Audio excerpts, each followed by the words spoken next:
Apa yang terjadi sebetulnya di daerah-daerah? Memang betul daerah fiskal merosot sekali.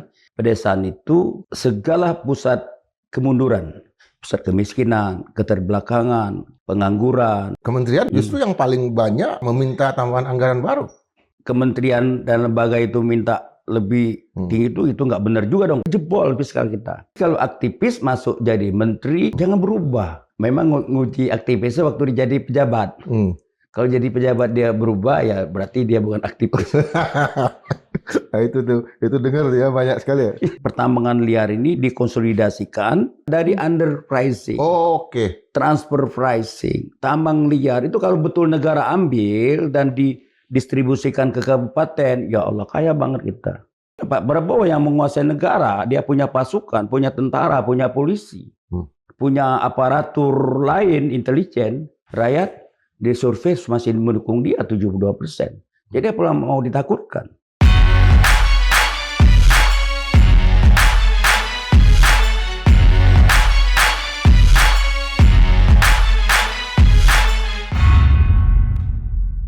Sobat Madilog, aksi demonstrasi yang sekarang mulai berlangsung ya, itu terjadi di tengah efisiensi anggaran dan itu terasa sekali ke daerah-daerah.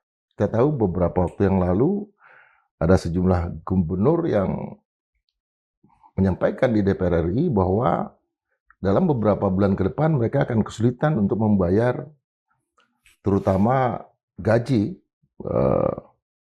para P3K, guru honorer ya. Dan itu tentu menjadi perhatian kita semua ya, karena ketika gaji tidak berhasil diberikan berarti akan muncul angka kemiskinan baru di daerah-daerah. Dan tentu ini juga menjadi catatan betapa selama pengetatan anggaran ini akan ada pola ekonomi baru, ideologi baru yang sedang dicoba dicapai oleh pemerintah pusat, terutama Presiden Prabowo Subianto, yang barangkali belum terbaca oleh publik, belum terpikirkan, atau belum tersampaikan secara baik kepada masyarakat. Nah, untuk membicarakan hal itu, kita hadirkan seorang yang sejak dulu menjadi maestro, menjadi mentor bagi para aktivis, terutama di jalanan ya, dan juga para analis, tempat berkomunikasi, yang sekarang kebetulan menjadi Ketua Asosiasi Pemerintahan Kabupaten se-Indonesia, Presidennya para Bupati, Bang Bursah Sarnobi. Selamat datang, Bang. Ya, udah lama nggak jumpa anak saudara Indra ini. Ya. Masih asik aja Indra ini. Masih begini kita, Bang. Apa yang Abang lihat dari keluhan para kepala daerah itu? Apa yang terjadi sebetulnya di daerah-daerah? Ya, sebetulnya keluhan ini kan sudah banyak disiarkan ya, dirilis di berbagai media. Pertama itu sejak Bapak Presiden Prabowo memerintah, ada beberapa peraturan ya, yang membuat kebijaksanaan ke efisiensi. Karena setelah diteliti ya, dievaluasi, memang banyak belanja-belanja, termasuk belanja pusat ya, belanja daerah, provinsi itu bocor, kurang bermanfaat untuk kesejahteraan rakyat, terutama untuk mandatory spending, PU, infrastruktur, pendidikan dan kesehatan, dan lain-lain. Dan banyak belanja ini perjalanan ya, tuh bisa perjalanan tuh yang mestinya cukup setahun itu 30 kali, tapi jadi 200 kali. Sewa hotel, terus belanja peralatan kantor, ya, itu membuat akhirnya tidak efisien. Anggaran yang semestinya ditujukan untuk perubahan, ya, perbaikan nasib masyarakat, khususnya di desa, itu tidak terlaksana. Yang tadinya bisa mempercepat pertanian, pembangunan hortikultura, irigasi, kemudian pembangunan SDM melalui pendidikan, pelayanan kesehatan, dan infrastruktur interconnecting, kecamatan antar kecamatan, desa antar desa, kabupaten dan kecamatan itu banyak terbengkalai karena kesedot anggaran belanja yang tidak bermanfaat untuk kepentingan masyarakat. Nah, begitu efisiensi ini sebetulnya tidak masalah situ efisiensi, tapi akhirnya ada kebutuhan pusat untuk mensentralisasi kebijakan agar lebih terarah pembangunan di daerah ini. Nah, disinilah ini persoalan timbul. Ketika daerah dituntut efisiensi, kemudian kedua pemerintah mengambil kebijaksanaan resentralisasi anggaran, ya, pemotongan TKD. Nah, TKD ini memang penting sekali untuk kepentingan program-program strategis. Satu itu program rumah sekolah unggulan, kemudian rumah sekolah rakyat, makan bergizi gratis, kemudian koperasi merah putih, termasuk bangun gerai, ya. Nah, yang kemarin begitu dapat masalah, ya. Nah, ini berdampak terhadap belanja pegawai, nah, termasuk P3K tadi. Jadi P3K itu mestinya dibayar pusat, akhirnya diambil oleh daerah kan. Nah, di situ kesulitan kita. Ketika ini dikembalikan ke daerah, bagi fiskal yang terbatas sekali, dia akan mengurangi belanja untuk tadi pendidikan, kesehatan, dan infrastruktur. Bahkan belanja-belanja penting lain untuk kesejahteraan. Nah, inilah yang jadi sekarang ini ada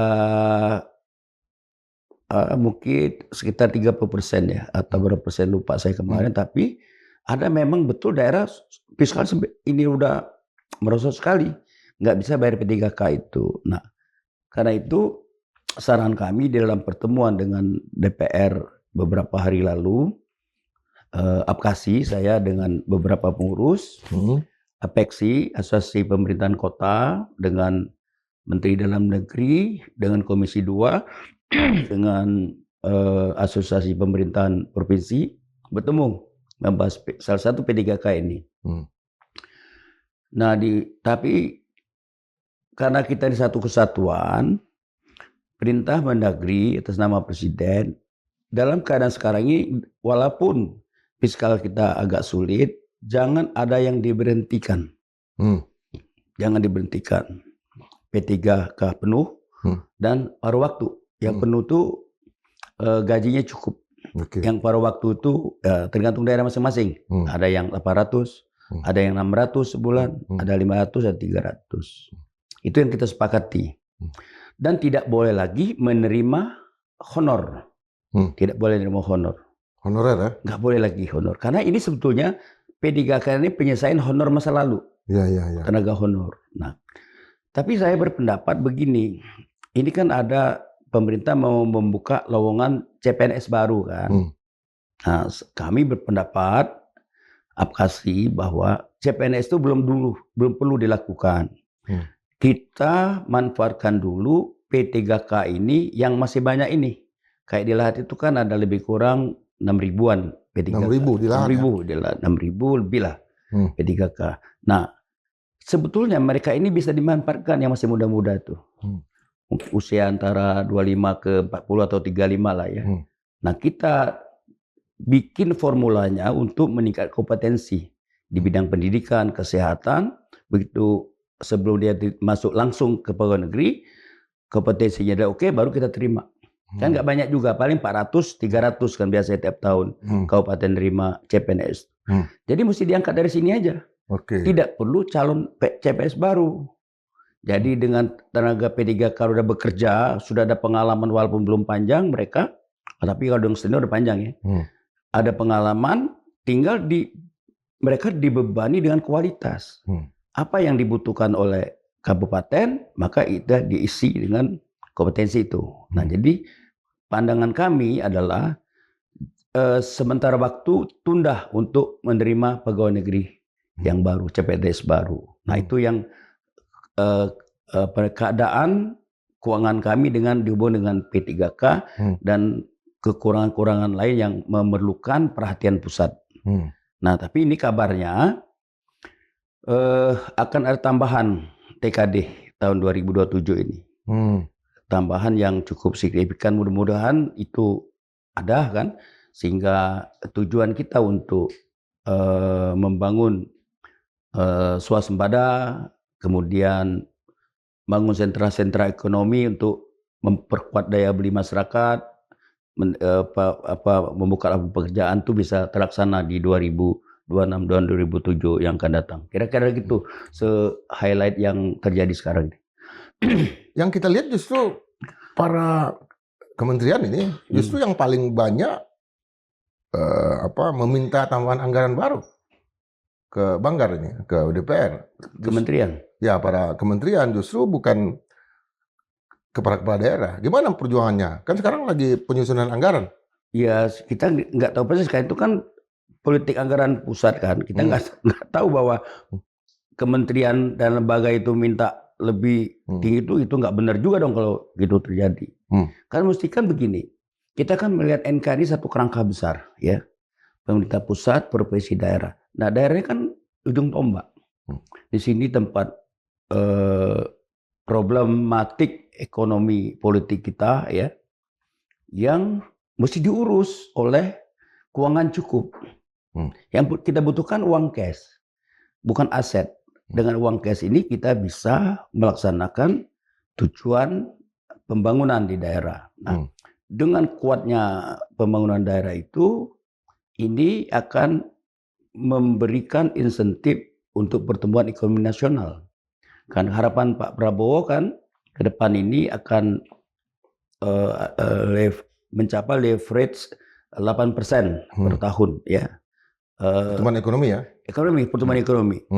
Pertumbuhan ekonomi dengan harapan bukan sekedar pertumbuhan ya, tapi mesti inklusif, yaitu dirasakan oleh rakyat banyak. Ya. Pemerataan juga ya? Pemerataan ya, ada keadilannya dan dia sampai betul ke pusat-pusat kemiskinan yang mesti diselesaikan karena di situ solusinya.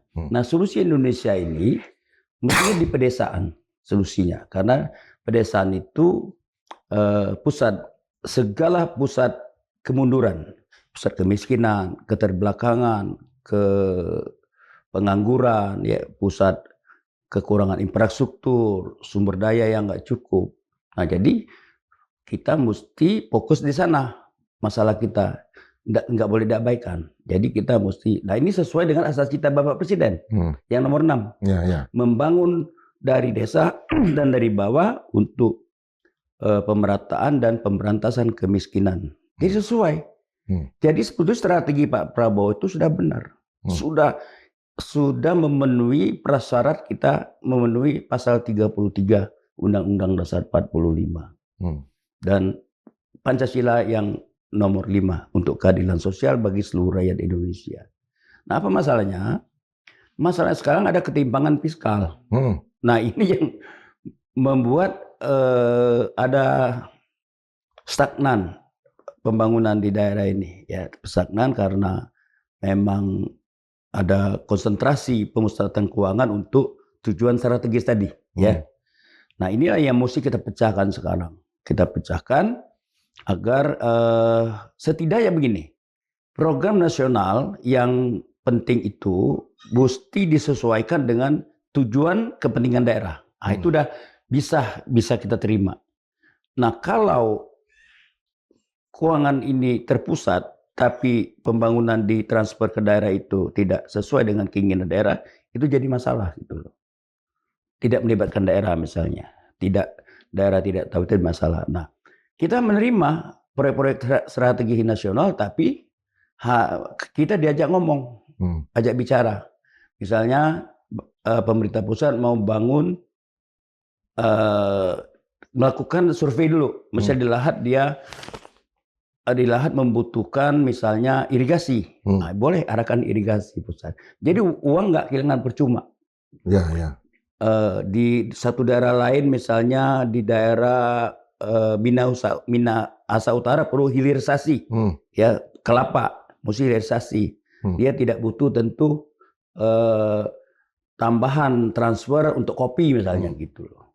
Jadi mesti ada tim yang mengevaluasi dan merumuskan ini supaya uang pusat itu mengenai sasaran yang tepat. Nah, gitu kira-kira. Contohnya yang sekarang kita bisa lihat ya, Kementerian Pertahanan membutuhkan anggaran kira-kira 667 triliun. Sekalipun itu nggak bakal bisa dipenuhi. 667 triliun. Tahun kapan? Yang mau diajukan. Tetapi kan itu nggak mungkin dipenuhi. Nggak mungkin dipenuhi. Akhirnya turun lagi. Tapi kan ketika Kemenhan mengajukan itu kan berangkat juga dari misalnya apa sudah diputuskan sebelumnya. Pertama, kodam-kodam. Di seluruh Sumatera, masing-masing provinsi punya kodam sekarang. Itu harus dibangun. Kodam di Sumatera Barat harus dibangun kantornya. Kantor Panglima Kodamnya. Kemudian batalion teritorial pembangunan. Itu juga banyak. Iya, iya. Nah, artinya ini kan jadi di satu sisi memang ini merupakan satu proyek strategis nasional, di sisi yang lain itu tadi nggak mungkin kan? Anggarannya nggak ada. 600 triliun nggak mungkin. Anggarannya nggak ada. Begini aja, anggaran pertahanan kita kemarin kalau kalah 189 kan, bisa aja dia nambah 10% bisa mungkin ya. Tapi kalau sebesar 600 itu kayaknya nggak mungkin. Karena mungkin, kalau udah kemakan ke 600 sana, PU yang lebih besar lagi, pendidikan di mana? Yang 20%. Kesan di mana? Karena proyeksi kita ya, asumsi APBN kita ini mungkin 4.000 triliun nih kemungkinan. Sekarang kan 398 masalah. Jadi kemungkinan 4.000. Jadi kalau 600.000 triliun itu belum hutang pokok dan bunga 800 triliun kita. Hutang bunga pokok per tahun harus dibayar. Belum lagi hutang yang lain-lain. Nah, itu udah 1.400. Belanja pegawai kita 400 triliun apa berapa gitu. Itulah 2.200 triliun. Nah, sisanya ada pertahanan, kepolisian, Departemen Kesehatan supaya ada 34 atau berapa kementerian sekarang? 44 ya. Banyak sekali. Kayaknya nggak mungkin gitu loh. Iya. Udah pasti nggak mungkin. Nggak mungkin kan? Nah, kemungkinan menambah. Jadi bertahap menurut saya membangun Kodam. Nggak bisa serempak. Kalau serempak ada jebol fiskal kita. Keadaan ekonomi kita sekarang ini tidak baik-baik saja. Ya, pertumbuhan industri kita juga stagnan. Kan mau fiskal meningkat itu salah satu adalah dari sumber pendapatan pajak fiskal. Ada juga pendapatan non pajak, tapi nggak besar. 80% pembiayaan belanja kita ini dibiayain oleh pajak. 80%. Jadi kalau keadaan industri kita belum tumbuh besar, daya beli kita lagi menurun, itu belum memungkinkan take ratio kita meningkat. Sepengetahuan saya take ratio kita ini belum sampai 10 dalam 5 tahun terakhir, masih di bawah 10. Dulu zaman Orde Baru pernah 12 take ratio kita. Masih kecil. Berarti ekstensifikasi dan intensifikasi pajak kita belum dilakukan dengan sepenuhnya. Nah, kalau ada 12, 13 take ratio kita tuh berarti keadaan kita bagus. Kan nggak mungkin juga kita merasin pajak rakyat gitu. Kalau kami aja di Lahat aja membebaskan pajak-pajak di pedesaan, perumahan di pedesaan. Kan nggak sanggup, keuangan mereka terbatas. Oh, itu yang abang lakukan sekarang? Iya, sekarang kita bebaskan, udah diputuskan. Untuk pajak apa itu yang? Seluruh pajak rumah dan sebagainya kita bebaskan. Karena begitu dikumpulkan semua juga nggak sampai 8 miliar. Pajaknya ada 100.000, 50.000. Tapi desa kita kan 360. Dikumpul-kumpulan nggak sampai juga 6 miliar. Jadi kita bebasin. Itu ditutupnya pakai apa nanti? Kita bermanuver lah ya untuk mengumpulkan sumber pendapatan PAD untuk menutup dari pajak-pajak seperti itu. Kita bebaskanlah pajak 50.000, 100.000 gitu. Nanti dari kita perkuat di pajak makanan, kemudian retribusi parkir, kemudian galiansi kita akan efektifkan. Ini kan soal pengawasannya lagi. Artinya dengan memperkuat pengawasan, artinya bisa menambah peluang karena begini, penghasilan baru ya. Disitulah problem kita, kebocoran di sana semua sumber pendapatan kita. Gimana tuh? Jadi fiskal ini bukan sekedar belanja, tapi pengendalian pemasukannya. Nah, kalau ini tidak dikendalikan, tidak ada pengawasan yang ketat, maka ada bocor di mana-mana nanti. Pajak makanan, pajak PPh pribadi, pajak PPh badan, ya macam-macam. Kemudian pajak-pajak mobil, balik nama, macam-macam itu bisa bocor. Jadi kita perketat pengawasan, mudah-mudahan harapan kita, target kita kecapai. Gitu Pak. Saya yakin tercapai itu. Yakin. Tapi bagi daerah-daerah lain yang tidak punya kemampuan untuk melakukan sesuatu yang seperti itu, bisa, tapi memang berbeda-beda kan. Yeah. Daerah berbeda-beda karakteristiknya, ya, keadaan anatomi daerahnya, ekonominya. Tapi beberapa daerah saya yakin bisa melakukan itu.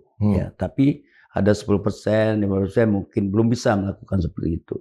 Tapi yang sudah bisa mesti pajak di desa itu mesti dihapuskan lah. Tidak menguntungkan bagi kita, bagi desa-desa, terutama desa-desa yang mulai merosot ekonominya ya. Jadi mengenakan pajak 100.000 rumahnya, pajak tanahnya menurut saya terlalu mencekik orang miskin gitu, orang susah. Berdosa juga gitu sebagai pemerintah. Gitu. Dua provinsi yang saya dengar di DPR itu yang menarik ini adalah provinsi Maluku Utara ya. Itu kan provinsi yang salah satu pertumbuhan ekonominya bagus ya. Ya bagus. Sangat kan tambang. Berapa persen ya? Ya. Kita nggak nyangka setelah terpisah dari Maluku justru dia menjadi bagus sendiri. Maluku Utara ya? Iya Maluku Utara. Yang Siseri ya? Ya. Nah, kemudian Kalimantan Barat. Sesuatu yang nggak pernah kita bayangkan bahwa Kalimantan itu akan mengalami krisis karena mereka punya tambang dan segala macam. Artinya yang dilihat orang di sini kan bukan lagi kekayaan alamnya nih. Apa yang Bang lihat dari sana? Jadi gini, sebetulnya tambang batubara, mineral dan sebagainya itu kan berakhir ya. Saatnya sekarang saya mengimbau pemerintah daerah itu mulai mencari peluang untuk mendapatkan PAD, sumber PAD baru, pendapatan asli daerah. Kayak kami itu kan APBD kami itu kan besar karena ada bagi hasil. Bagi hasil batubara. Bukit Asam ya? Bukit Asam bukan. Ada batubara swasta kan. Oh swasta. Nah, kalau Bukit Asam itu karena di wilayah tanah kami kita dapat CSR, bangunan ini, bangun itu. Di wilayah kanan ya? Ya, tapi yang swasta ini besar. Banyak sekali, ada 30-32 perusahaan gitu. Oh. Besar ya. Nah, kita dapat bagi hasil sana walaupun belum memadain betul gitu. Ini kan kalau lihat paradoknya buku Pak Prabowo itu inilah persoalannya. Daerah kaya tapi penduduknya miskin. Daerah kaya tapi banyak orang nggak sekolah. Daerah kaya banyak pengangguran. Ini paradok. Nah, ini saya maksud. Pak Prabowo akan menyelesaikan masalah dalam waktu dekat ini, yaitu mulai mengikis sedikit-sedikit ya pertambangan liar ini dikonsolidasikan oleh pemerintah menjadi urusan negara ya. Kalau ini berhasil, saya yakin setahun depan kita bisa terkumpul uang puluhan ribu triliun. Dari tambang liar aja? Bukan tambang liar aja, dari underpricing. Transfer pricing, tambang liar itu kalau betul negara ambil dan didistribusikan ke kabupaten, ya Allah kaya banget kita. Kaya, Indonesia ini kaya betul. Nah, Bapak Presiden sudah ada niat itu. Kita dukung 1000%. Yang Bapak Bro serakonomik ini mesti ditindak gitu loh. Kita menunggu ini agar paradok ekonominya Pak Prabowo itu bisa dijawab dengan cara-cara strategi pemerintahan seperti itu. Kalau dibiarkan terus, kita tidak akan menikmati hasil pembangunan di negara yang kaya seperti Indonesia. Kita ini semua ada. Ikan banyak, tapi dicuri asing. batu bara banyak, rakyat di daerah yang nggak menikmati apa sedikit sekali. Minyak apalagi banyak sekali. Riau contoh ya. Rakyatnya juga tidak terlalu makmur. Apalagi emas, timah dicuri, diambil sewenang-wenang oleh sekelompok orang yang kalau dihitung kekayaannya ya dari 50 atau 100 kayak itu setara dengan produk domestik bruto kita 24 triliun. 24.000 triliun. Bayangkanlah itu. Yang 50 itu tadi ada sekitar 50.000, 5.000 sampai 7.000 triliun. Bayangkanlah itu. Jadi ada gap pendapatan, gap aset, gap modal ya di negara kita ini. Nah ini warisan masa lalu yang nggak pernah selesai dituntaskan. Dari masa Soekarno pernah ada politik benteng tahun 50, gagal tahun 57, cuma 7 tahun berumur. Timbul istilah Alibaba kan. Ali dapat lisensi, Baba dapat ngerjakannya. Istilah itu kan Alibaba. Awal Alinya depan, babanya ya. Ali jadi miskin, Baba jadi kaya gitu. Tahun 60 kan ada ekonomi berdikari semesta. Gagal juga. Kemudian Pak Harto merumuskan Repelita. Ada pertumbuhan, stabilitas, dan pemerataan. Pertumbuhan, stabilitas, pemerataan nggak ada. Stabilitas, kampus diperketat. NKKBKK ya. NKKBKK tahun 78 gitu. Tapi nggak menghasilkan apa-apa untuk pembangunan ekonomi yang inklusif. Dia terbatas di lingkaran tertentu dan di situ sudah mulai terpupuk konglomerasi, oligarki mulai sana setuju. Ada salahnya juga Pak Harto zaman itu. Mulai kapan kira-kira oligarki ini? Oligarki itu mulai 70 udah dimulai. Mulai ada Pertamina mulai tumbuh ya, izin-izin sawit mulai dimulai, izin-izin pertambangan sudah dimulai. Jadi situ ada pemupukan modal mereka. Kapitalis. Kemudian lisensi macam-macam lah, susu, gandum, terigu ya. Terigu ya? Yang dikuasain dulu kan itu monopoli semua. Jadi memang Pak Harto yang mulai memupuk oligarki ini. Dan kebablasan sekarang nggak terkontrol. Nah, begitu Pak Prabowo lagi nyusun strategi bagus sih, ada serangan balik. Orang kan nggak mau kehilangan apa yang ada dengan dirinya kan. Sebetulnya Pak Prabowo yang menguasai negara, dia punya pasukan, punya tentara, punya polisi, punya aparatur lain intelijen, nggak perlu khawatir. Rakyat di survei masih mendukung dia 72%. Jadi apa mau ditakutkan? Dia presiden, dia ada partai Gerindra, ada koalisi yang cukup bagus. Jadi menurut saya setahun 2 tahun ini mesti jalan ini proyek memberantas oligarki yang serakanomik ini. Yang serakanomik ya? Iya, yang serakanomik ya? Tentu ada yang tidak serakah ya, yang tidak serakah, yang tidak melanggar aturan ada. Tapi sedikit, mungkin 1-2. Tapi kebanyakan sudah di luar cita-cita proklamasi kita. Mereka perkaya diri sendiri, mereka mengontrol aparat keamanan, mereka mengontrol seluruh biaya cukai, mengontrol pajak, macam-macam. Dan seenak-enaknya. Nah kalau ini tidak diselesaikan, saya khawatir ke depan ini Indonesia ini nggak kemana-mana. Kita akan tetap dikuasain oleh orang kaya yang tidak manusiawi, orang kaya yang serakah. Kalau dia menguasai semua aparat keamanan, suatu ketika kita akan menghadapi kesulitan di masa depan. Jadi masa ini, kepemimpinan Prabowo ini kita harapkan ini tuntas. Tidak tuntas 100%, tapi roadmap-nya jelas mau kemana. Arah kebijakan ekonomi. Katakanlah new economic policy lah. New economic policy kembali ke pasal 33 dan dilaksanakan sepenuh-penuhnya dan dengan secepat-cepatnya.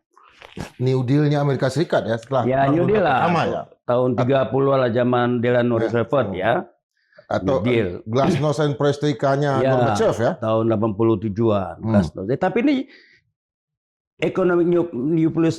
economic policy new policy ini mesti ada dilakukan oleh Pak Prabowo, yaitu tadi memusatkan ekonomi ke negara, ya, state capitalism, tapi efisien.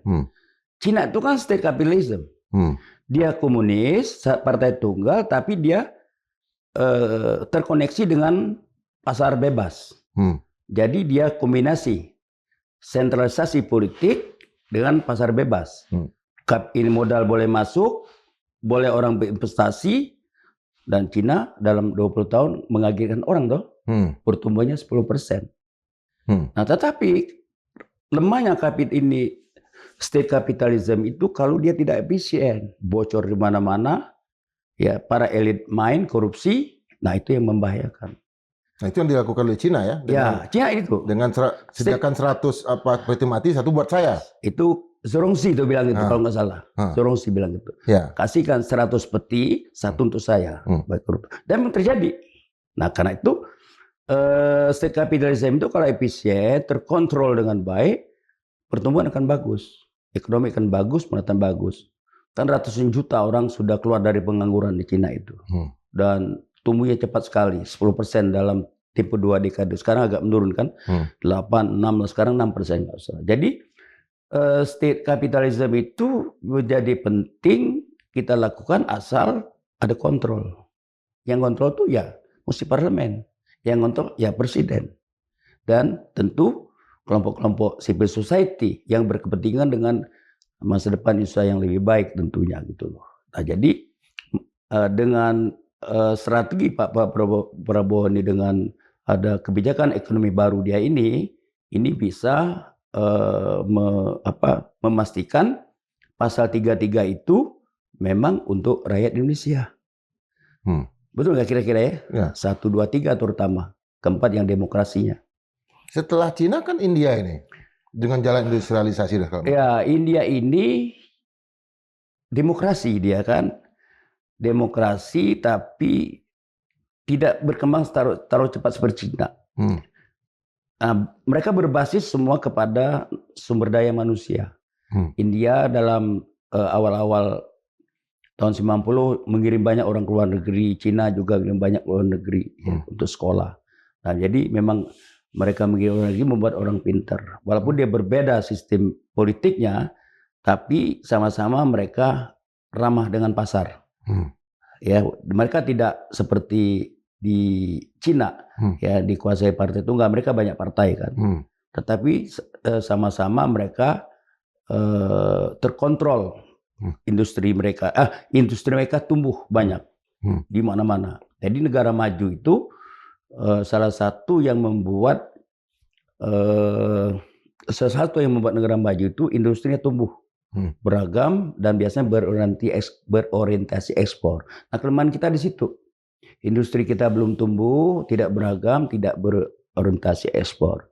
Jadi sekalian kita kalau menuju state capitalism, mesti perkuatlah industri-industri dasar, ya, mulai dari manufaktur, mobil, industri-industri kimia, obat, macam-macam yang kita butuhkan. Nah, kalau ada keadaan-keadaan darurat, kita bisa mandiri. Iran itu kan tahun 79 diblok oleh Amerika Barat sampai sekarang kan blokade. Tetapi diam-diam Iran membangun industri dalam negeri. Dia bangun persenjataan sendiri, dia bangun industri makanan, dia bangun industri pakaian. Dia nggak ada urusan sama dolar. Dolar mau naik status tinggi langit ke-7, dia tetap aman. Sekolahnya gratis, berobat gratis, apalagi itu.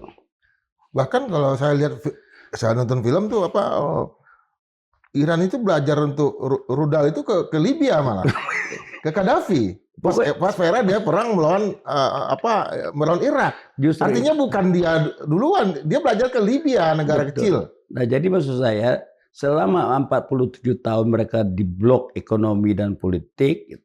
Dia bisa dikeluarkan dari sistem ekonomi global, pertumbuhan mereka bagus. Ya. Karena mereka punya prinsip dalam ekonomi. Keekonomian yang masuk mereka itu bukan gedung yang tinggi, bukan satu kemewahan tertentu, tidak. Bagi mereka itu mungkin hidup sederhana, percaya sama Tuhan. Ada industri makanan yang tumbuh, ada industri pakaian yang tumbuh. Jadi nggak ada hubungan dengan inflasi dolar gitu. Dan itu negara kayak gitu kan nggak banyak gitu. Cuma Iran dan Korea Utara. Ya. Iran, Korea Utara dan Kuba. Ada 3 di dunia ini negara yang mandiri. Kuba itu pelayanan kesehatan yang terbaik di dunia, salah satu di negara sosialis. Kuba. Nah, jadi menurut saya kita mulai dari masa Pak Prabowo nih, kita harus memulai kemandirian. Kita banyak peralatan kita. Tinggal lagi bagaimana kita manfaatkan sumber daya kita ini. Nggak kurang pinter di Indonesia ini. Insinyur banyak, ahli teknologi banyak, kedokteran banyak. Tinggal kemauan kita. Memulai dari mana industri kita? Mobil dulu, oke. Vietnam, merdeka tahun 75 kan? Dia memulai perlembagaan ekonomi politiknya tahun 86. Doi Moi, mungkin masih ingat reformasi ya. Doi Moi namanya itu. Sekarang sudah berasnya ekspor global 7 juta ton ke seluruh dunia. Ada mobilnya di Jakarta kan? Pinvest ya. Betul nggak? Sudah ada mobil. Dulu mereka belajarnya ke kita juga pertanian ya. Pertanian waktu ini, waktu Puspitek dibikin, diresmikan oleh Pak Sumitro. Itu kan Pak Sumitro. Orang Vietnam diundang. Diundang ke sana. Dia kagum setengah mati itu. Lihat Puspitek dibangun. Itu di atas 400 hektar. Wah, ini hebat. Geleng-geleng kepala itu orang Vietnam. Saya baca bukunya itu. Yang dibikin oleh Pak Sumitro. Sekarang ambruk kan. Puspitek. Nah, ini Pak Prabowo mesti dengar omongan saya. Puspitek ini mesti dihidupin lagi. Di sinilah pusat risetnya. Pusat riset, inovasi dan sebagainya agar kita maju. Nah, jadi kita harus mengembangkan inovasi industri, mesti itu pertanian. Nah, Puspitek pusatnya mesti dihidupkan. Nah, Vietnam itu menurut saya sekarang ini sudah memperkuat fokusnya di tahun ini ya, tahun 2026 ini artificial intelligence. Bayangin, saking seriusnya mereka ngurus negara. Jadi dia kirim orang-orang banyak-banyak pintar-pintar dibalikkan ke Vietnam. Ya, itu ahli-ahli teknologi mengurus semua pusat-pusat pertumbuhan dengan menggunakan teknologi. Itu seperti Taiwan ya. Taiwan lebih dulu kalau Taiwan. Taiwan ini memang dibimbing Amerika dia. Nggak bisa dibedakan dengan yang lain. Taiwan dibimbing sama Amerika karena menghadapi Cina kan. Kan Taiwan ini kan sebenarnya bentuk Chiang Kai-shek. Waktu kalah bertempur dengan Mao Zedong tahun 49. Kuomintang ya? Ya, dia Kuomintang lari ke sana, dikejar, diburu, nggak kekejar kan? Nah, bikinlah di Formosa apa itu? Iya, Formosa jadi pada Taiwan itu.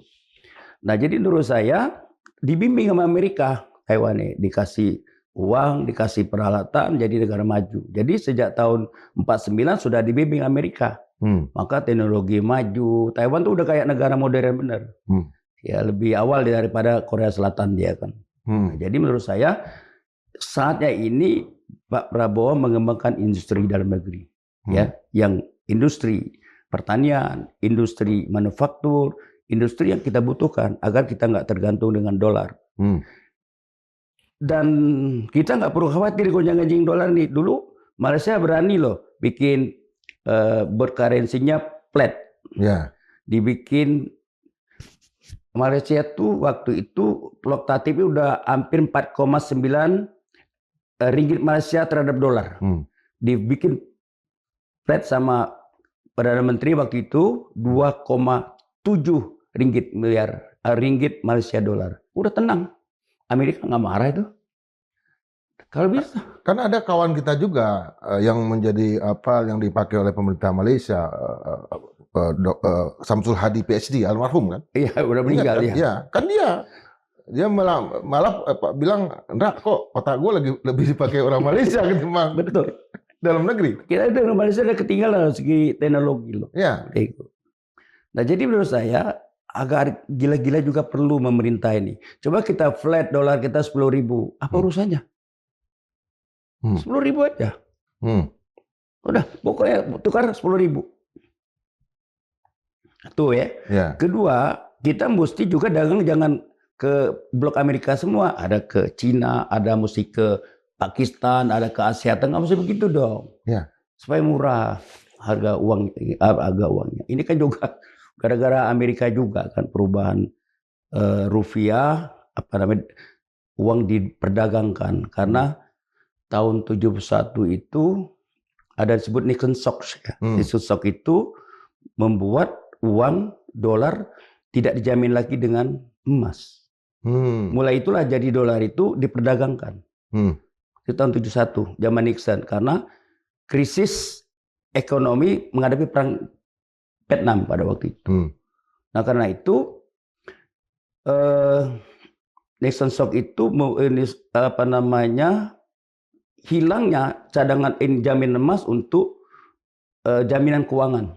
Akhirnya kertas yang sedemikian rupanya dihargain sekian nggak sesuai dengan intrinsiknya, nominal nggak sesuai intrinsik. Kertas kayak gitu dolar bisa 18.000 itu gimana itu kira-kira? Padahal kertas doang ya. Kertas doang gitu. Diperdagangkan lagi. Sebetulnya di prinsip ekonomi uang ini alat tukar, tidak untuk diperdagangkan. Ini kan jadi paradok membuat dunia ini tidak stabil karena uang diperdagangkan. Bener nggak Pak Presiden Prabowo ini kita butuh perang ini? Perang apa yang kita butuhkan ini? Kita untuk apa perang? Ya perang ekonomi kayak. Oh kalau perang ya melawan konglomerat setuju. Silakan minum Bang. Setuju aku. Perang bukan perang bunuh-bunuhan. Perang itu dipanggil. Ya. Kami mau begini.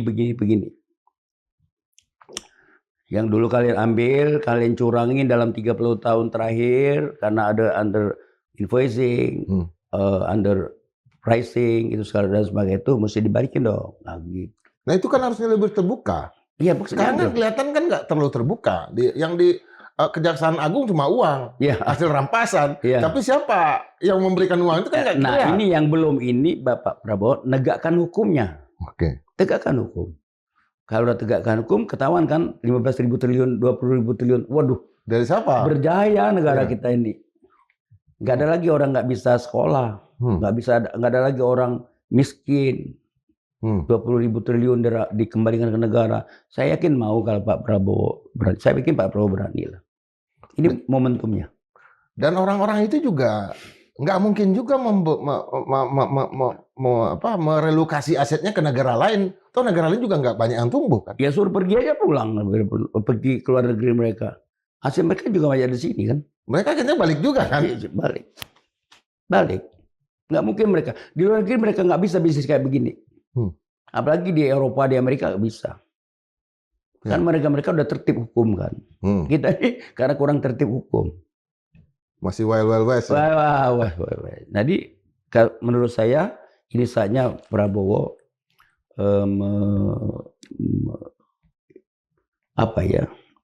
mengambil momentum ini supaya dukungan rakyat ini masih sangat besar ya. Untuk bertindak cepat supaya sumber daya kita bisa dikelola sesuai dengan pasal 33. Kan cerita Bapak Presiden kan? Kita tidak boleh ada lagi orang miskin, desa-desa harus makmur. Itu pidato beliau.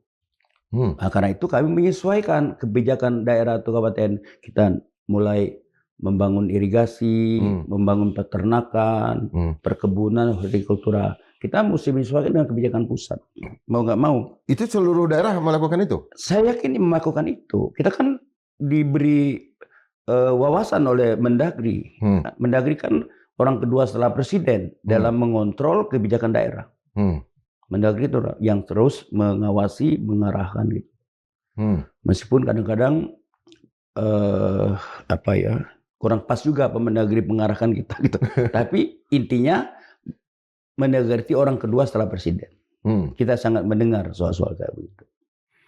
Untuk daerah-daerah yang mengeluh, apakah bisa lewat aplikasi juga, misalnya beberapa daerah yang sekarang belum begitu belum cair tuh anggarannya pasca bencana di Aceh, Sumbar sama Sumut sudah dipenuhi kan full kan, jadi fiskal mereka yang ditarik sekarang dikembalikan full ke daerah bencana ya. Itu full ya fiskalnya? Full, kan ada pengumuman tuh full ke Aceh full, ke daerah Sumatera Utara yang di di pantai barat ya, Samudra Hindia, terus yang di Sumatera Barat juga sudah dikembalikan full. Coba dicek benar apa enggak. Karena saya ingat, soalnya kenal Ketua Bekasi pertama almarhum Sekani, saya kenal juga pribadi. Artinya dulu kan ketua presidennya para bupati ini daerah yang sangat kaya, orang kaya juga. Sekarang ada Bang. Saya nggak kaya. Iya, artinya Abang yang bisa menyampaikan aspirasi ke banyak pihak. Udah saya sampaikan. Saya bertanggung jawab. Saya ini speaker kan. Ya. Karena speaker saya harus menyampaikan. Pahit getirnya, manis pahitnya saya mesti sampaikan. Dengan segala konsekuensi. Gak mungkin nggak saya sampaikan. Nah ini kan didengar ini. Ya. Mudah-mudahan ditonton banyak orang dan terutama pengambil polisi kan. Ya. Ini untuk kebaikan kita semua. Bukan untuk kebaikan saya, Pak Indra. Pak Prabowo juga ingin ada legacy di dalam dia memimpin 5 tahun ke depan ya. Kalau nanti sukses kan pasti dapat ke periode kedua gitu loh. Dengan sendirinya ya? Dengan sendirinya. Ngapain capek-capek? Begitu sukses membangun pendidikan, SDM, membangun kesehatan, swasembada pangan. Orang nyoblos langsung nggak nolak Prabowo terus. Kira-kira gitu.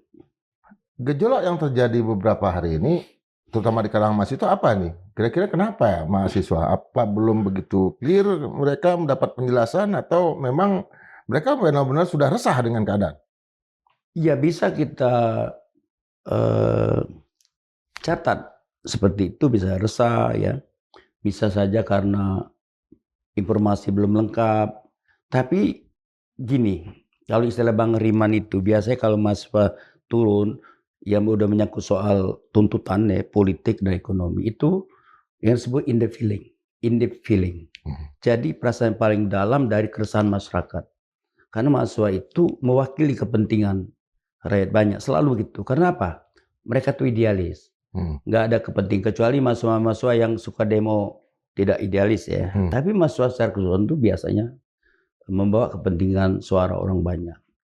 Nah, kita kan juga mantan aktivis. Dulu juga gagah kita di jalanan kan menyuarakan kepentingan aktivis. Karena kita nggak pernah ditunggangin orang, nggak pernah dibayar orang. Bahkan menderita lah secara ekonomi. Tapi batin kita puas bahwa ada jalan sempit mau kita bebaskan gitu supaya rakyat Indonesia bisa berdemokrasi, bisa berpikir bebas macam-macam kan. Mahasiswa bisa tumbuh lagi. Saya pikir ini kesesakan saat ini mungkin bukan kesesakan. Problem kita yang muncul belakangan ini ada 2 kemungkinan ya, ada panggilan nurani yang memang harus didengar oleh pemerintah, nggak boleh nggak didengar. Kedua memang ada kepentingan lain di belakang ini. Ya kan, mungkin ada serangan balik orang Pak Prabowo mau perbaikan. Ini kan ribuan triliun akan diambil nih kan. Ya. Akan yang tadi dapat rente sekian puluh ribu triliun mau diambil negara.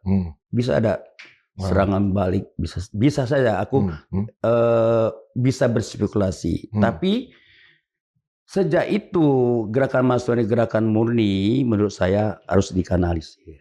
Ajak dialog aja. Kan kita udah tahu mahasiswa itu ilmunya kan, ajak dialog, diajak ngopi, ya. Mahasiswa itu nggak ada yang mau duit mahasiswa. Memang zaman mahasiswa orang nggak ada duit. Aku juga udah tawarin kerja, sekolah, keluar gitu tuh nggak ada. Beasiswa macam-macam ya kita. Saya ditawarin beasiswa macam itu. Memang itu disifat mahasiswa. Ya. Kenapa? Dia belum ada tanggung jawab, belum ada istri, belum punya anak. Ya. Tanggung jawab dia itu adalah gimana bangsa ini lebih baik. Bangsa ini lebih makmur. Lihat tuntutannya kan. Pasal 33. Sesuai juga tuntut Pak Prabowo. Iya. Menurut saya sih diundang aja.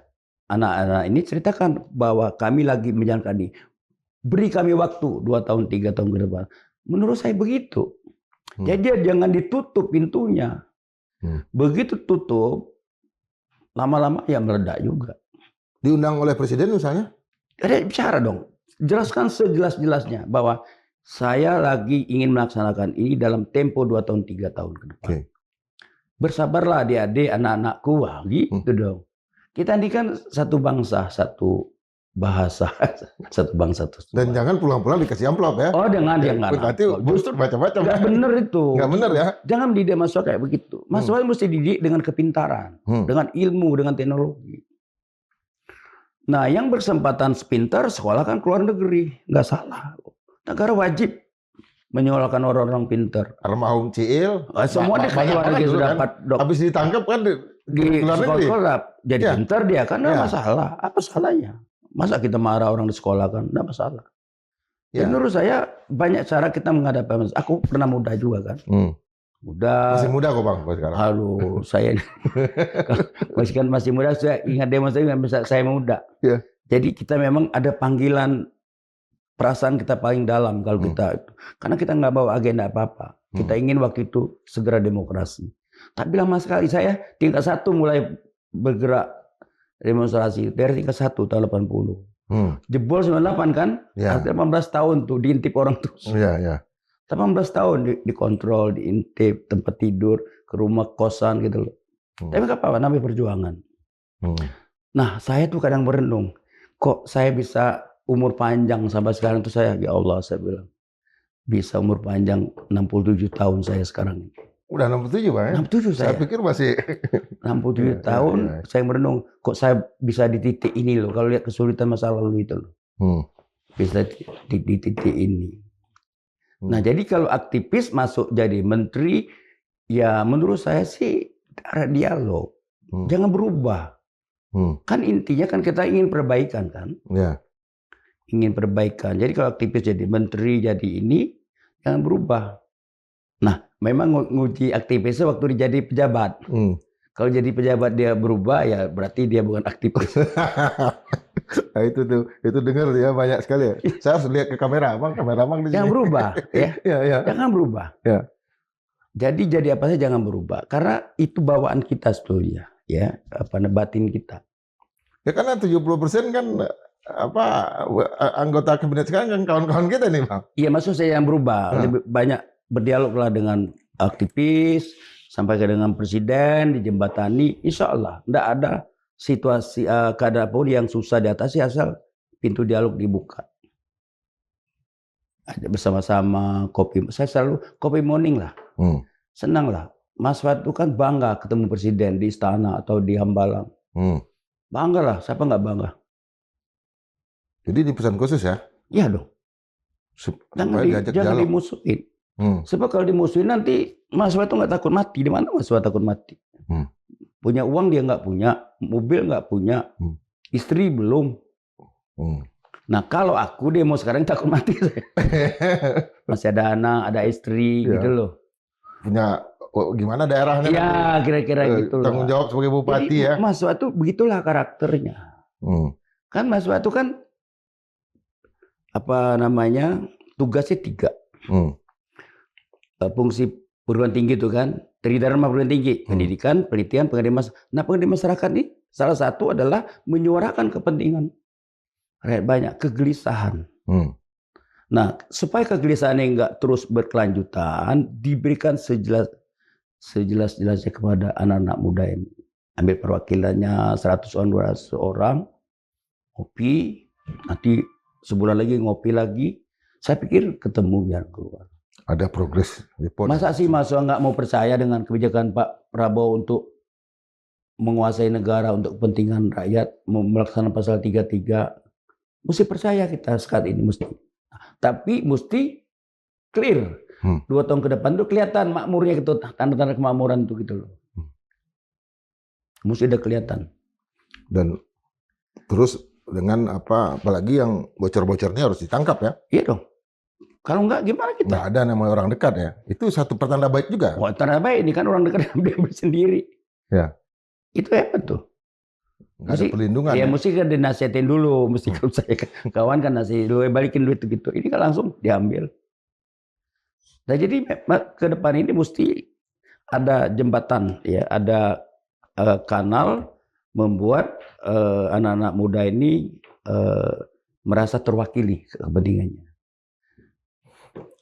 Oke Bang, Sobat Madilog, berbicara dengan Bang Bursah ini sama berbicara dengan seorang kakak ya, yang memang lebih banyak berbicara dengan hati sebetulnya, bukan hanya dengan pikiran, tapi dengan hati. Karena beliau ini selalu hadir kalau kita butuhkan. Dan